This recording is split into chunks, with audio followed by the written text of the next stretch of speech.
Graça e paz, irmãos, tudo bem? Mais um tempo aí, né, que a gente vai estar fazendo os cultos online. Por enquanto, é só esse domingo e o próximo domingo, né, que é o decreto que saiu até o dia 8 de março. Então, vamos crer, né, vamos ter fé que vai ser só esses 8 dias mesmo e na outra semana a gente já vai poder estar com os nossos trabalhos normais. Eu vou tentar fazer uma palavra breve, né? Porque a gente sabe que em casa, com o filho, com o marido, com todo mundo, é difícil ficar ali 2 horas na frente do celular, na frente da televisão, escutando, né, o culto. Então, vou tentar fazer uma palavra bem breve, mas que venha nos alimentar, né, nessa semana, que venha edificar a nossa fé, venha nos fortalecer. E nós cremos que o Senhor Jesus já levou, né, toda essa doença, todo esse vírus, e que a gente possa crer cada vez mais nessa verdade, né? Que isso não é eterno, isso não é a verdade que Deus tem para nossas vidas, né? E hoje a gente vai falar um pouco sobre a cruz. É um livro que eu estou lendo, né, do pastor Pio, e é um livro que tem falado muito comigo e eu creio que também vai falar muito com você. E eu queria contar um testemunho antes de começar, né, a palavra. Eu comecei a cuidar de uma menina de 6 anos e o Senhor falou comigo através dela esses dias, né, que a palavra do Senhor diz que a gente tem que, para entrar no reino de Deus, né, devemos receber o reino de Deus como uma criança. A criança, ela é inocente, né? Ela não tem aquela dúvida, a preocupação. A criança é livre, o passado dela não castiga, o futuro não a dá ansiedade, né?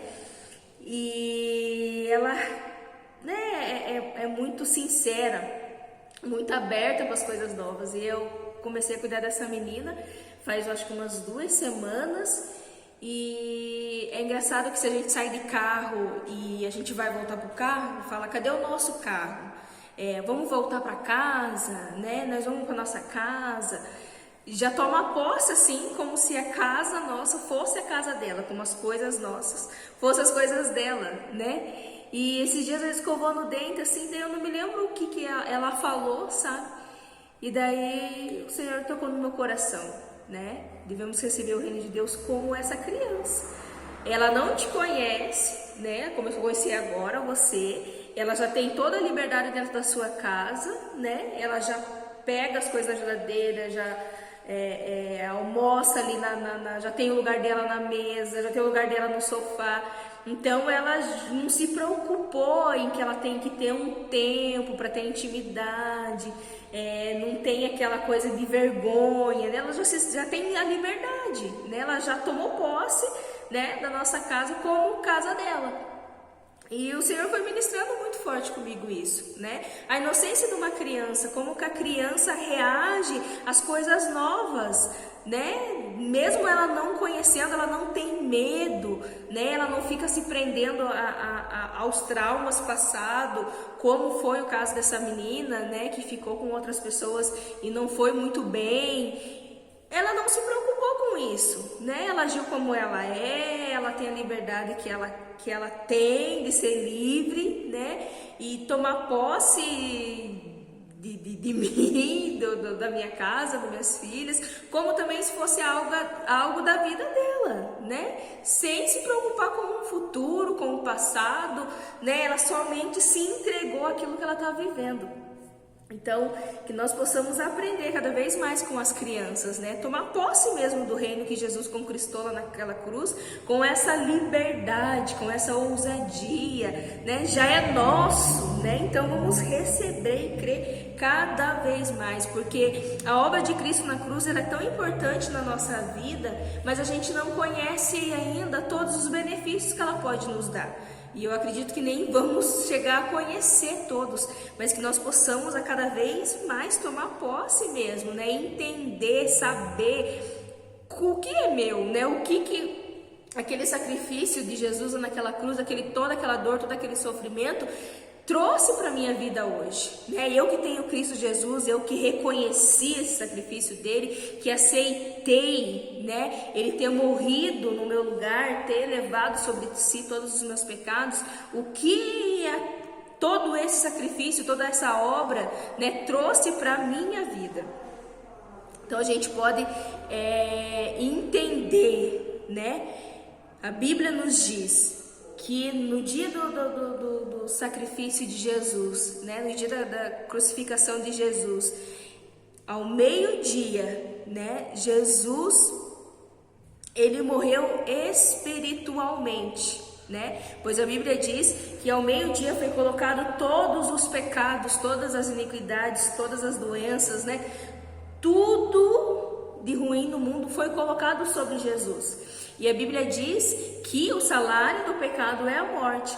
Então, ao meio-dia foi colocado tudo, né, esse peso sobre Jesus. Então, neste momento, ele morre espiritualmente. O pecado, ele é o quê? Ele faz separação entre o homem e Deus, né? Lá no jardim, Adão pecou contra Deus e ele foi morto espiritualmente, né? Então Jesus, ele também faz isso, né? Recebendo todos os nossos pecados, ele também morre espiritualmente, né? Também acontece essa separação entre o homem e Deus. E o pecado que estava sobre Jesus era o meu e o seu pecado, né? O pecado de toda a humanidade que estava sobre ele, foi colocado, né, sobre ele. Às 3 horas da tarde, em meio a muita dor e amor, né? Pois Jesus estava lá por amar, ele não estava lá contra a vontade dele, mas ele estava consciente, né, do que eles estavam fazendo. E neste momento ele sussurrou às 3 horas da tarde, né, está consumado, tetelestai, né, e entregou, né, o seu espírito ao Pai. Nesse momento ele morre fisicamente. Então houve uma morte espiritual quando ele pega para ele, né, morre em nosso lugar, mas do meu e do seu pecado. Então ele morre espiritualmente, ocorre essa separação entre ele e Deus. 3 horas da tarde, então ele morre fisicamente, né? Então ele sofreu todas aquelas dores, todas, né?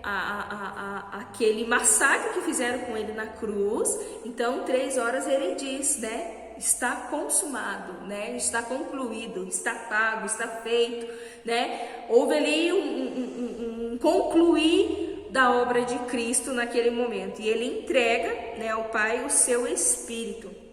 Então Jesus, ele tem essas duas mortes, assim como Adão lá no Éden introduziu o pecado, né? Jesus, através da cruz, introduziu a vida eterna, a vida abundante, a alegria, a paz, o amor que nós temos hoje, a saúde divina, através de Jesus, na obra dele da cruz, foi introduzido novamente sobre as nossas vidas.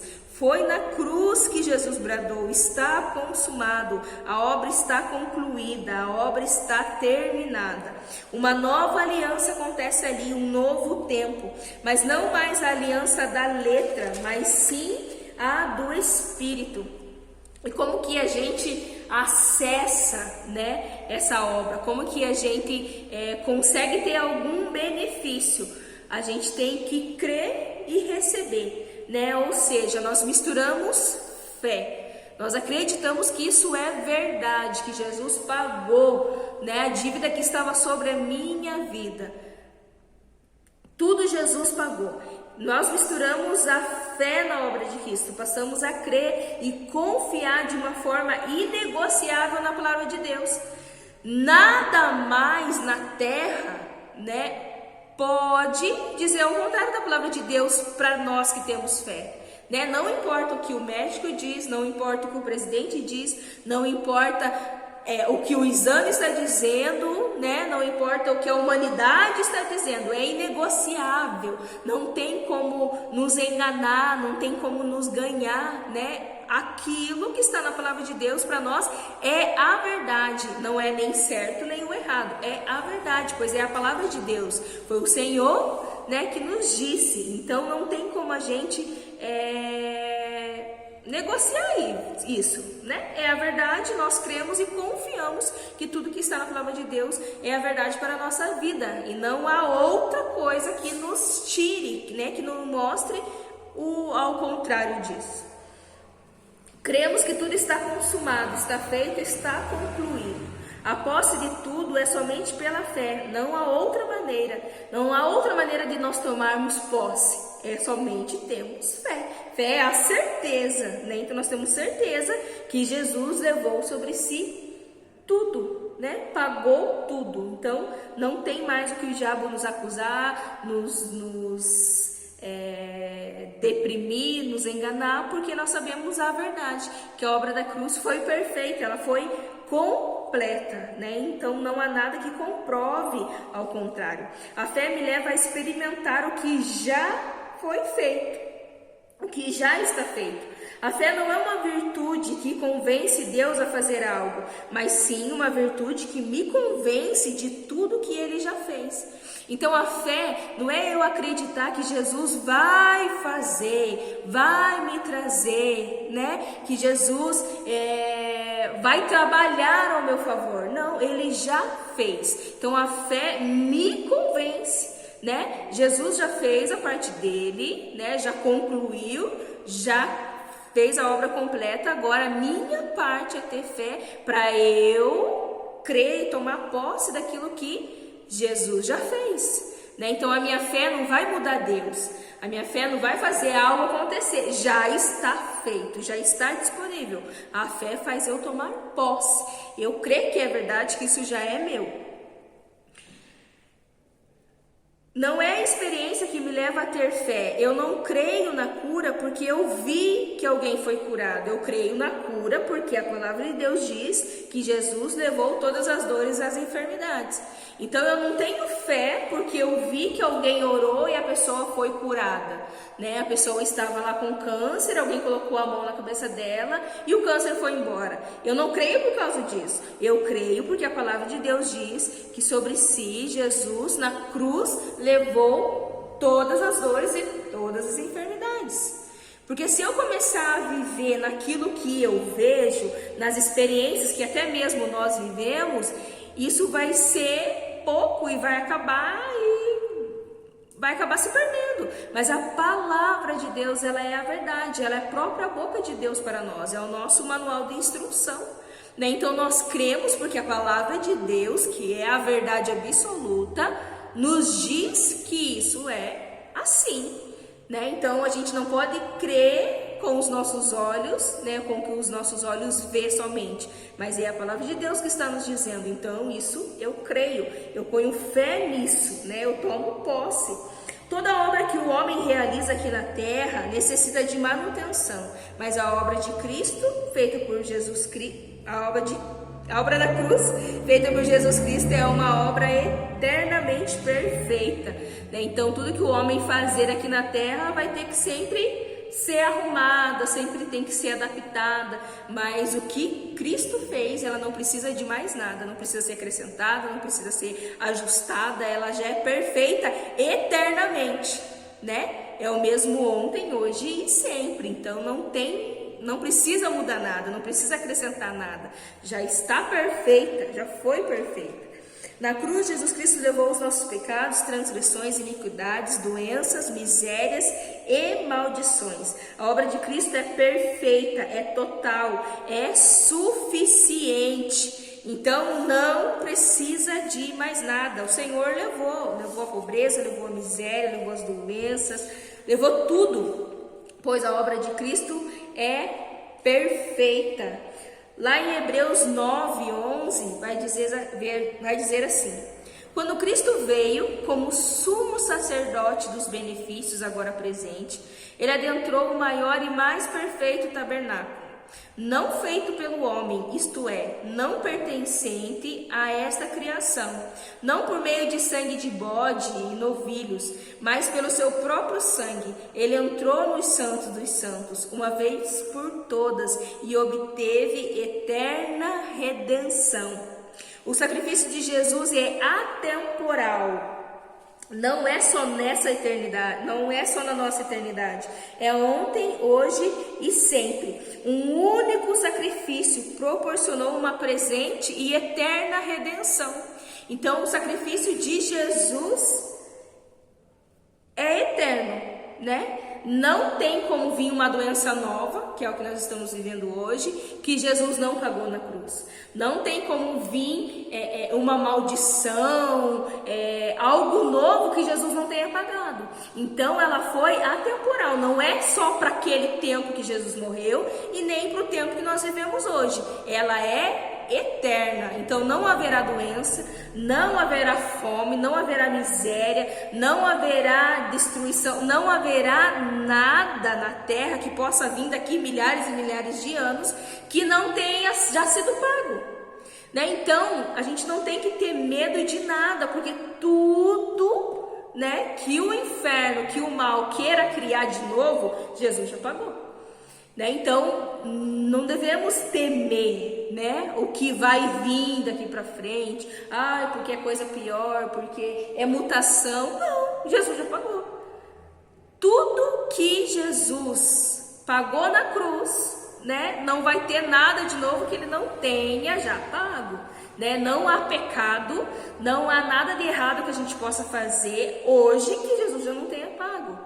Né? Então, o sacrifício de Jesus na cruz, a cruz ela foi algo perfeito, né? Não é só para aquele momento, não é só para o dia de hoje, não vai ser só para o dia de amanhã, é eternamente, né? Não há nada de novo que Jesus não tenha já pago lá naquela cruz. Toda doença, todo pecado, toda transgressão, Jesus já levou. Morre-se só uma vez. Não existe reencarnação.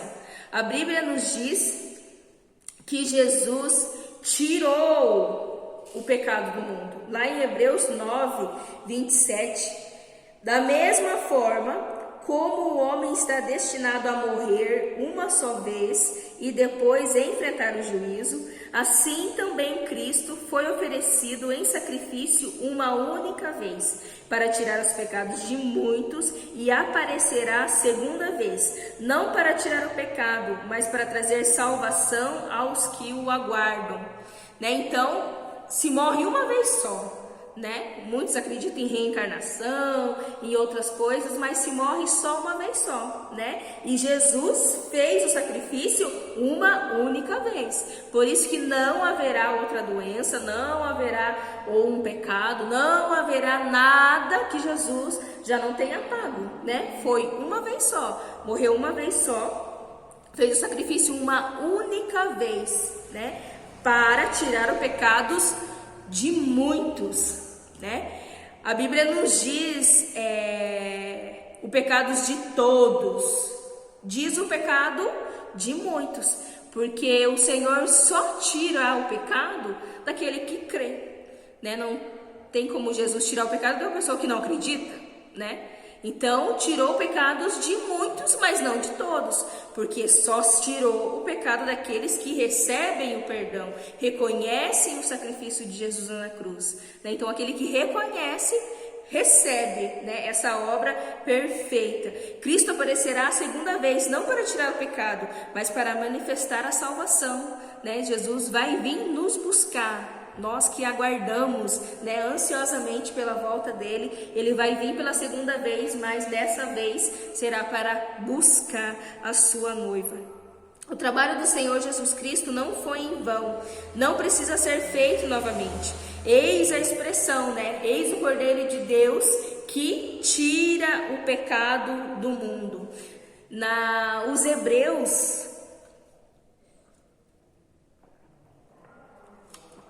Os hebreus eles tinham, né, o costume, era, né, algo daquela época, que eles tinham que oferecer, né, um cordeiro macho, primogênito, sem defeitos, né, para expiação dos pecados. Então nascia lá, né, um cordeiro, eles cuidavam, separavam, né, o primeiro, viam ali se ele estava ali perfeito, se não tinha mancha, se não tinha nenhum defeito, e criavam, né, aquele cordeirinho, cuidavam, alimentavam, para que no dia, né, do sacrifício eles pudessem oferecer, né, aquele cordeiro para cobrir os seus pecados, né? O cordeiro ele não tirava, ele cobria, né, os pecados. No Velho Testamento, os sacerdotes tinham esse trabalho de oferecer sacrifício. Tinha toda uma cerimônia, né? Ali eles queimavam incenso, colocavam o azeite lá no candelabro, né? No santo lugar. Colocavam os pães da proposição. E uma vez no ano eles entravam no Santo dos Santos, né? Como a gente já falou várias vezes, que se amarravam lá a corda, né? Para que eles pudessem, se morresse, eles podiam ser puxados para fora de novo, né? Então oferecer aquele sangue de animais, né? Que eram ali os cordeiros, as ovelhas, que as pessoas sacrificavam para oferecer o seu sangue para a expiação dos seus pecados, né? Essa expiação significa cobrir para fazer reconciliação. Então, durante um ano, né, eles separavam ali um animal, né, o primogênito, um macho perfeito, e cuidavam, né, engordavam ali aquele animal para que eles pudessem ser oferecido para expiação, para cobrir os pecados, para ter reconciliação com Deus, né? Então era toda uma cerimônia, toda ali, né, preparado algo para que acontecesse esse sacrifício. Por isso que esse sacrifício não era perfeito, pois eles tinham que repetir, né? Tinha cerimônias que eram diárias e tinha cerimônias que eram anualmente. Então tinha que repetir, sempre dando esse sacrifício, sempre entregando esses animais, esse sangue para expiação dos pecados, para cobrir os pecados, para a reconciliação. Lá em Hebreus 10, no versículo 11 vai dizer assim: dia após dia, todo sacerdote apresenta-se e exerce os seus deveres religiosos. Repetidamente oferece os mesmos sacrifícios que nunca podem remover os pecados, né? Então, eles faziam isso, né? Diariamente, dia após dia, repetidamente os mesmos sacrifícios, o mesmo ritual, né? As mesmas sequências, tudo ali igualzinho, que nunca podiam remover o pecado, né? Podiam cobrir, encobriam, mas não removiam, não tiravam, né? Esse sacrifício só cobriam, não tiravam. Por isso o sacrifício de Jesus na cruz foi diferente. Ele veio tirar o pecado do mundo, né? Jesus veio e tirou o pecado. Ele não cobriu, ele tirou. Deus não tem nenhum problema com esse assunto chamado pecado. Isso já foi resolvido, mas só se beneficiam aqueles que creem e recebem a verdade de que Jesus levou as nossas transgressões, pecados e iniquidades, né? Então, Deus, ele não tem problema nenhum mais com o pecado, né? Para ele já está resolvido. Quando Deus olha para mim e para você, ele olha Jesus, né? Ele não olha para mim e para você, ele olha o filho dele amado, o filho que ele tem prazer, né? Então, ele não vai olhar para Jesus e ver o pecado, né? Jesus já pagou, Jesus já levou, esse assunto já foi resolvido. Só é resolvido para nós quando nós cremos que isso é verdade, quando nós recebemos esse perdão e vivemos a vida que Jesus conquistou para nós lá naquela cruz, né? Se nós vamos no culto, né? Chegamos aqui no culto e começamos a adorar e a louvar a Deus, mas com a intenção de ser abençoado, né? Eu chego aqui, Senhor, eu adoro, mas Pai, eu preciso disso, eu preciso daquilo, Senhor, me cura, Senhor, me abençoa, Senhor. Então, a gente está anulando, cancelando o sacrifício de Jesus lá na cruz, né? Porque a gente está dizendo que a gente precisa, a gente está dizendo que a gente quer, a gente vem ao Senhor porque nós queremos algo em troca, né? E Jesus, ele já nos deu, já está disponível, né? Nós que não conseguimos ter muitas das vezes o acesso, mas não é mais, né, Jesus que vai fazer algo, ele já fez a parte dele. Nós não louvamos, bendizemos ao Senhor porque nós queremos algo em troca, né? Nós precisamos aprender isso, que nós não precisamos, né, adorar a Deus. O Senhor, ele é merecedor de toda a honra, de toda a glória, de todo o nosso louvor, somente por ele ser Deus, né? Então a gente não deve se achegar, né, louvar e adorá-lo porque nós queremos algo em troca. Estamos errando dizendo que no momento do louvor, né, quando estamos no culto, a gente dizer, entramos na sua presença, né? Senhor, nós queremos atrair a sua presença. Nós vivemos na presença do Senhor, né? Ele é onipresente, Ele está conosco todos os dias, 24 horas, né? Quando nós estamos no banheiro, quando nós estamos na rua, quando estamos no mercado, estamos dormindo, o Senhor já está conosco. Nós já temos esse acesso, nós vivemos na presença de Deus.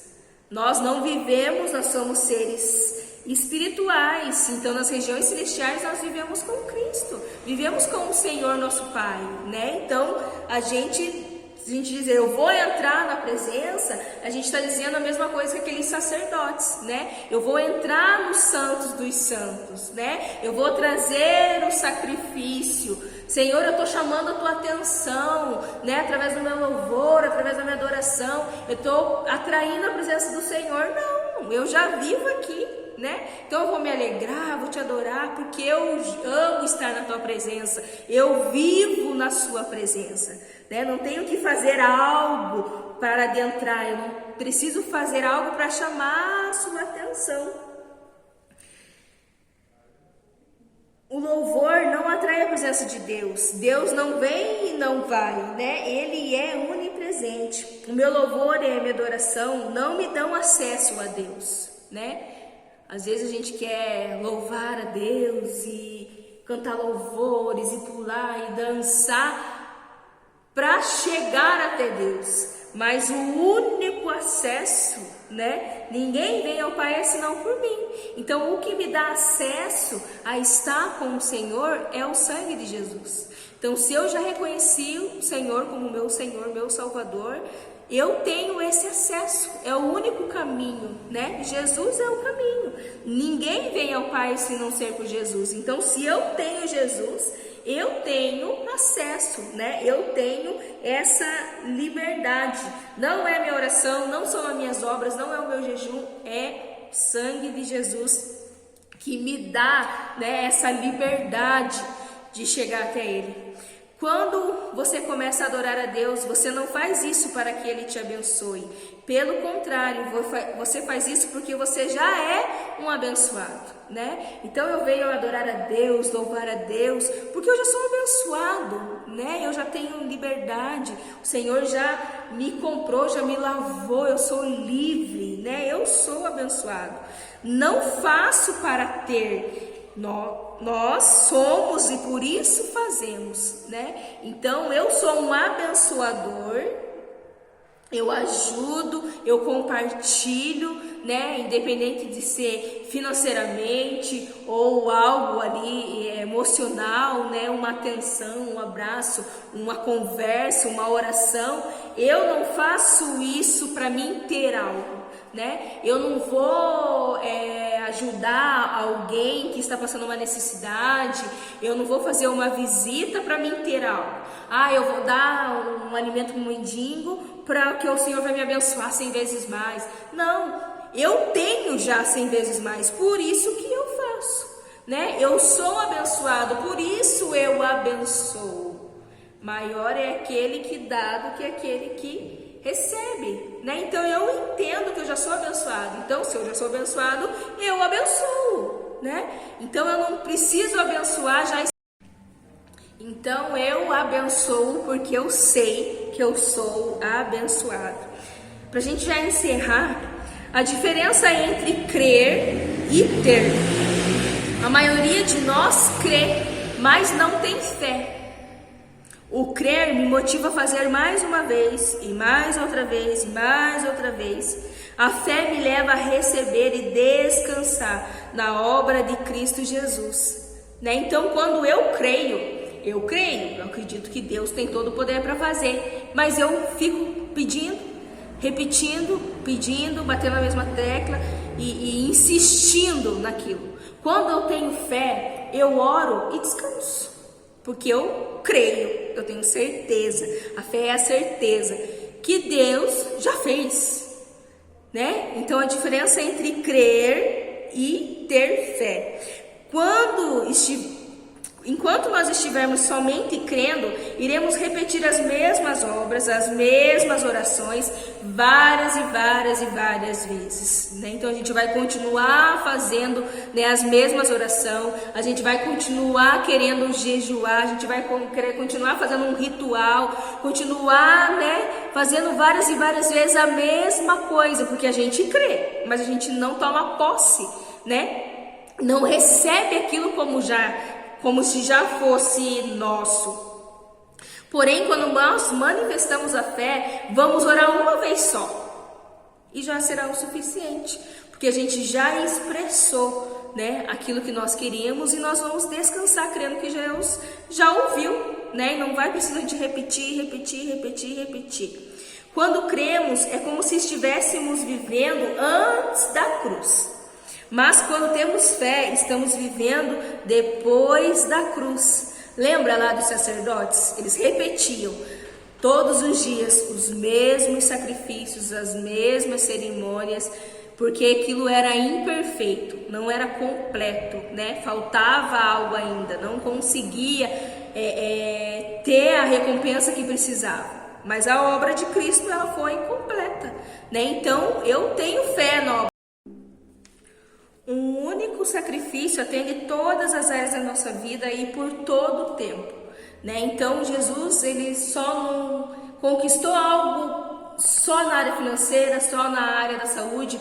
Não, a obra de Cristo, ela foi completa, né? Ela atende todas as áreas da nossa vida e em todo o tempo, né? Não foi só naquela época, não é só agora, ela é eterna, né? Então os benefícios que Jesus nos deu através da cruz, ela vai ser permanente, vai ser para sempre, né? Sempre a gente vai ter esse acesso, ter essa posse para nós. Em Hebreus diz que a fé é a certeza.